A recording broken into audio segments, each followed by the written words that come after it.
দেখো, নির্বাচনের জন্যে ওই মানুষ খড়কুটোর মতো যা পাবে সেটাকেই ধরবে, যেটা নিয়ে যদি মানুষকে খেপিয়ে দেওয়া যায়। হুম। ফলে ভাষা, অনেক বাঙালির মনে সত্যি সত্যি এই ভুল ধারণাটা জন্মেও যেতে পারে, বুঝি আমার ভাষা বিপন্ন। আরে বাঙালিরাই তো বাংলা ভাষাকে যথেষ্ট মর্যাদা দেয় না। এই যে কলকাতায় এত দোকান, হ্যাঁ। বাঙালিদের দোকান, তাতে কি বাংলা সাইনবোর্ড তুমি দেখো সবই ইংরেজি সাইনবোর্ড। হ্যাঁ। কেমন? তো বাঙালিরা আমরা নিজেরাই মর্যাদা দিই না। আর আমরাই আমাদের হাতে আমাদের ভাষা লেখার ক্ষেত্রে অনেক সময় বিপন্ন হয়ে পড়ে। সেখানে এটাকে রাজনীতিকেরা তো এটা রাজনৈতিক ইস্যু করবেই। অতএব অতএব ভেতরে ভেতরে ভেতরে এর মধ্যে একটা দ্বিচারিতা আছে।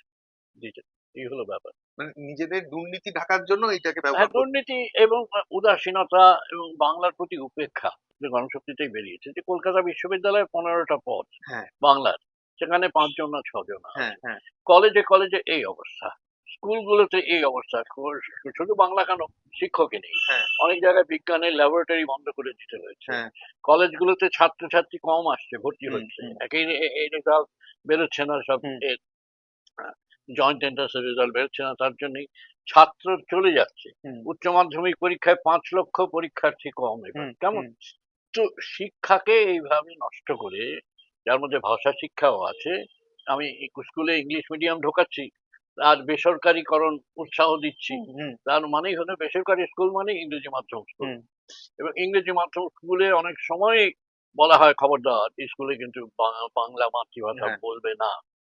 এবং অনেক বাঙালি অভিভাবক ছেলে মেয়েদের যারা ইংলিশ মিডিয়ামে পাঠান তাদের বলেন, এই তুমি ক্যাট বললে কেন, বেড়াল বেড়াল বললে কেন, ক্যাট বললে না কেন, কেন গরু বললে কেন, কাউ বললে না কেন, এরকম মা বাবা বলে।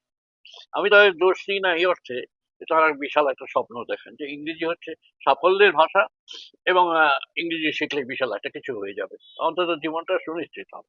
সে ঠিক আছে, কিন্তু ব্যাপার হচ্ছে আমি আচরণ করছি একরকম, অবাঙালিদের আমি স্কুলে বাংলা পড়ানোটা হুম। বাধ্যতামূলক করছি না, হুম। বাংলা স্কুলগুলোকে অবহেলা হুম। করছি। আর কলকাতার দোকানপাট গুলোতে বাংলা দেখা যায় না বললেই হুম। হয়, তার হুম। জন্য বাঙালিরাও দায়ী, অবাঙালিরাও হয়তো খানিকটা হুম। দায়ী। তো সেই সব ব্যাপারে কোন রকম হস্তক্ষেপ না করে বাংলা ভাষা বিপন্ন, বাংলা ভাষা আক্রান্ত এই বলে লাফালাফি করলে হবে? এখন নির্বাচনের জন্য ওই মানুষ খড়কুটোর মতো যা পাবে সেটাকেই ধরবে, যেটা নিয়ে যদি মানুষকে খেপিয়ে দেওয়া যায়। হুম। ফলে ভাষা, অনেক বাঙালির মনে সত্যি সত্যি এই ভুল ধারণাটা জন্মেও যেতে পারে, বুঝি আমার ভাষা বিপন্ন। আরে বাঙালিরাই তো বাংলা ভাষাকে যথেষ্ট মর্যাদা দেয় না। এই যে কলকাতায় এত দোকান, হ্যাঁ। বাঙালিদের দোকান, তাতে কি বাংলা সাইনবোর্ড তুমি দেখো সবই ইংরেজি সাইনবোর্ড। হ্যাঁ। কেমন? তো বাঙালিরা আমরা